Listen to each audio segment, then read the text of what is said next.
Let's hear from the Neighborhoods for Sustainable Vancouver. Thank you. So a couple of things before I get right to the question. One of NSV's main policies on transportation is that we don't believe in the Hong Kong model, as it's called, which is currently being used, which is basically fund transport through property taxes and through big development and raising revenue that way. We believe in a polluter pay system, so using taxes on carbon emissions in order to pay for the transit system. And another thing I want to mention is that an organization, I can't remember the name right now, sent us a survey on bike issues, on bike lanes and bike safety and that kind of thing. And we've published the results on our website, which is nsvancouver.ca. So you can see our lengthy answers to all of the questions on biking and transportation in the city. When it comes to would we designate specific streets for biking and for pedestrians, we really need to consult with communities. So we would put the question out to communities. How do you see, what do you want for transportation safety in your community? We can put out a few examples. We could talk about separated bike lanes. We could talk about separated bike streets. We can talk about pedestrian-only streets. All that information needs to be transparent and available to the communities, and then we need a proper consultation process whereby communities put forward their ideas on how they see having a balance between all the forms of transportation in our city. Thanks. Thank you. Nicole Benson from NSV Neighborhoods for Sustainable Vancouver. All right, shall we hear from COPE? Tim Lewis is going to speak to this.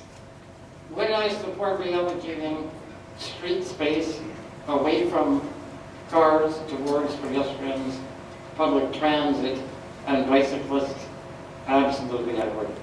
You know, whenever I go on a protest or a demonstration and the street's been closed, say, over the Broad Street Bridge, what a beautiful experience that is. To walk over the bridge, it's quiet, there's no traffic, there's no congestion, and I think to myself, dreaming in Technicolor, wouldn't it be great if we could move slowly towards a car-free environment, not citywide, not 365 days a year, but certainly in some areas, some of the time. And this is a perfect example of good ideas coming from many different political parties. A party that's not around any longer, Team, did something that I strongly supported. It closed Robson Street between Hornby and Howe. Now that's a contentious issue, and that may end up being done again. It may not. But again, if you closed and you then use that space as a pedestrian or a cyclist, it's a totally different experience. I like what one of the other speakers said today, and support that, and that's tolling vehicles that come into the downtown core. But here's the issue. What happens to that revenue? Is it a cash grab? Then I'd be opposed to it. Is it used to slowly remove fare boxes from public transit in the downtown core on the west end, so folks down here can move around on free public transit? Hallelujah, bring it on, let's do it. And you know, that not only benefits the transit user, it benefits the transit system.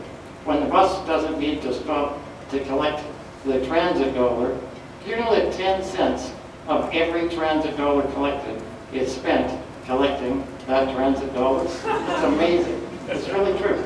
So yes, I would support the reallocation. Yes, I support car-free areas. And yes, let's make it more pedestrian, bicycle, and public transit friendly.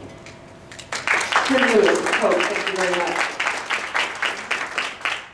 Okay, let's hear from Amy Fox, who's got some real out-of-the-box thinking on this issue. Would you reallocate road space to help cyclists, pedestrians, and public transit? Well, thank you. I'm not actually sure is that out of the box. As people may be aware, I'm in favor of smashing a third of the streets and replacing them with pretty much anything else.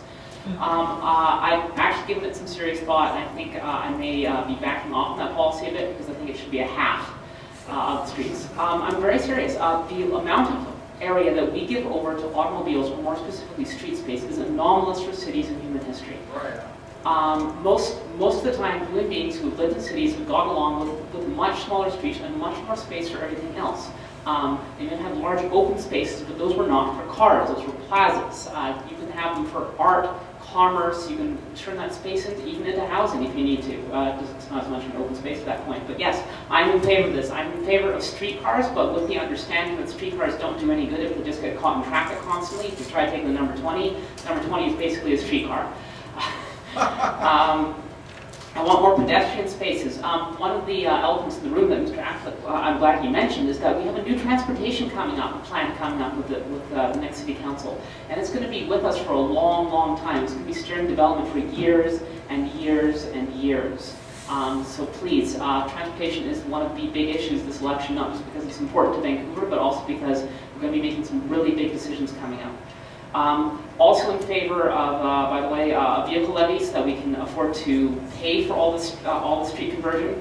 I'm in favor and also save money on street upkeep. We spend money keeping the roads in one piece. Thank you for the time warning. I'm in favor of increasing the marginal bike program, and I'd like people to think of all the really wonderful civic spaces around here, and and in other cities, how many times have you been like, oh my goodness, this is a wonderful day in the city, and how many times has that been when a giant truck has been roaring past? Because I think it's very, very, very seldom. So less space for cars, more space for human beings. Jeff Meggs from Vision Vancouver, City Councillor. Well, thank you. It's a good question. We do support reallocation, and we do it. And the West End's a good example because we have the Nelson Farmers Market, we have Davy Days, the Diamond Festival. The fireworks are closed for a massive celebration, and we do it. And we're going to do it more citywide based on proper consultation. And the bike lanes have been successful, and ridership's going up and up and up. It's always difficult to make these changes, don't underestimate it, but they're the right ones to do, and we're going to try to expand that network with proper consultation. So it goes right out to the city.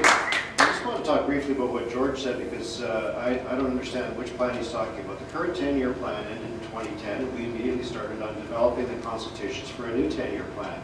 But we didn't get right into it because there was money and projects uncompleted by the previous council, including $6 million for the Comox Bikeway, which is finally going to connect the West End to the rest of the system.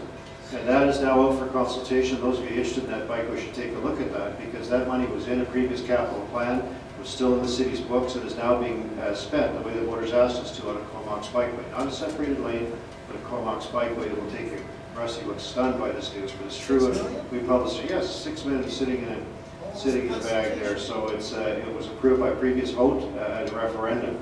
One thing we have decided not to do at the moment, it's not entirely up to us, is to campaign for the continued closure of Robson between Howe and what is it, Barbie? Because many West End residents protested the disruption to transit in the bus route when that was put in. So until we can find a good solution for transit, because so many people are riding that bus down Robson Street to connect on Granville, we think we're going to have to leave it that way, but it's a provincial block anyway, and the province was absolutely opposed to leaving it closed. So those are some of the things we've done. Stick with us and we'll do more. Okay, Jeff Meggs from Vision Vancouver City Councillor. Have I forgotten? We are going to hear from independent Rick Orser. Take it away, Rick. Thank you. My favorite topic, transit.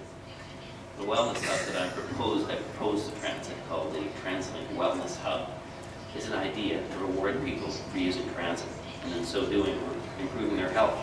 We want to reward people. Only 12% are currently using transit. The roads are congested. We need to reduce the congestion. A way to do that is to get more people to use transit. The roads are a public resource, a shared resource. It's a privilege to use the roads, not a right. So they need to be shared. And the way to undo congestion is through improved and more use of the transit system, public transit system. Rewarding people for using it, improving their health, will help save costs on healthcare dollars.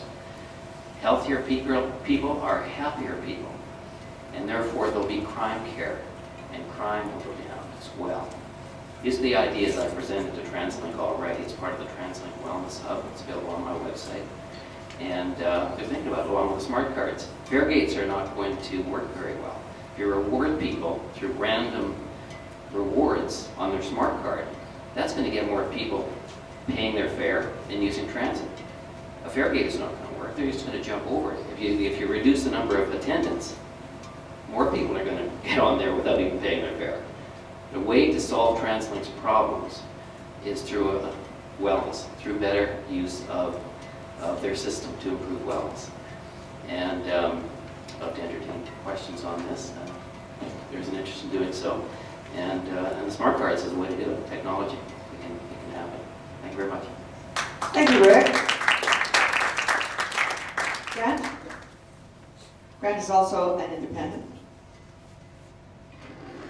Yeah, I just wanted to express my position on public transit. As you know, we're coming into, or perhaps we're already at the peak oil problem. We're going to have to get people out of cars eventually. We would be better off not to be forced out of it by running out of that precious substance. Already, you see the price of gasoline going up, and people still don't take transit. And I believe the reason is that we have a substandard public transit system. Part of the problem is the SkyTrain issue, and I know that's not a road issue, but it's all one big problem. We need to still be able to get more buses on the road. I walk into the West End because the bus system is just inadequate.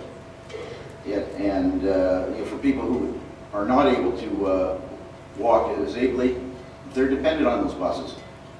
We need to get more buses on the road, and to be able to do that, we will need to reallocate more street space to those buses. And equally, bikes will have to find a place to go, because as we use less cars, people will realize the benefits of using their bike, and they'll be less afraid of being hit by those cars. Thank you. Thank you very much. That was Grant Fraser, who's running as an independent, and I guess our last speaker is going to be Adrian Carr from the Green Party, and then we'll wrap it up here. Thanks very much. I totally believe that we have to reallocate road space. It's the infrastructure that you build and that you allocate that makes, or that drives what